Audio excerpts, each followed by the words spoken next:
Yo,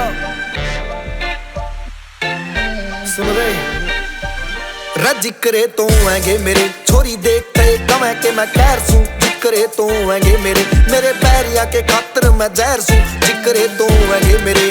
AK-47 वाला fair सू जिक्रे तो हैगे मेरे छोरी देखते कमें के मैं खैर सू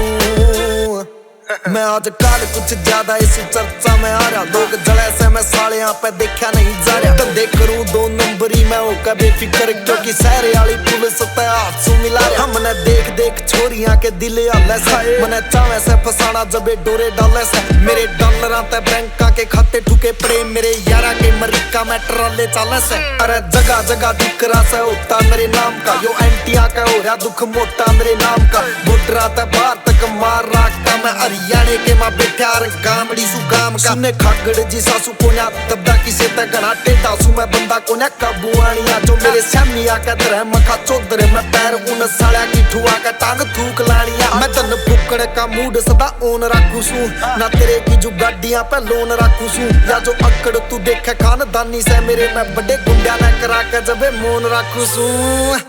जिक्रे तो हैगे मेरे छोरी देखते कमें के मैं खैर सू जिक्रे तो हैगे मेरे बैरिया के खातर मैं जहर सू जिक्रे तो हैगे मेरे AK-47 वाला फैर सू जिक्रे तो हैगे मेरे छोरी देखते कमें के मैं खैर सू रे दोनों टाइम मारू जिम यो शरीर सांभ रखा मने ओरा की जू को ना आस की मैं ध्यान रखा कि मैं रहना सहना भी मैं लग्जरियस रखूं और सुथरा बतेरा मेरी मां ने जाम रखा जब ला कहने सो किन्नी लिकड़ू सू बार में भाभी गाले वाली देखे ठाका एडी यार ने साले बुंद जैसे बैरिया का फुक जैसे पाछा मखा बैठा देख कहने मने काली कार में रजो से जेड़ा के मैं बैठे बैठे कांड करवा दे मेरी उन गेला पुना पई डील चला से मेरे पे बिन्ने वाले तन हो जा परचा मेरी वारदात वाली इंस्टा पर रील चला से रात काट राखी कच्चे के मैं बैठ के ना उकड़ू मैं कई बार थाड़िया में उगाड़ा होया सू मेरे चाचे ताऊ टाइम के रहे से बदमाश मखा उन्हें के मैं हाथा का बिगाड़ा होया सू रे सारी उम्र ना मिटा ऐसी चीज मार दूं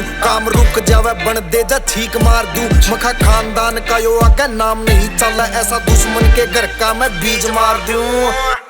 जिक्रे तो हैगे मेरे छोरी देखते कमें के मैं खैर सू जिक्रे तो हैगे मेरे बैरिया के खातर मैं जहर सू जिक्रे तो हैगे मेरे AK-47 वाला फैर सू जिक्रे तो हैगे मेरे छोरी देखते कमें के मैं खैर सू जिक्रे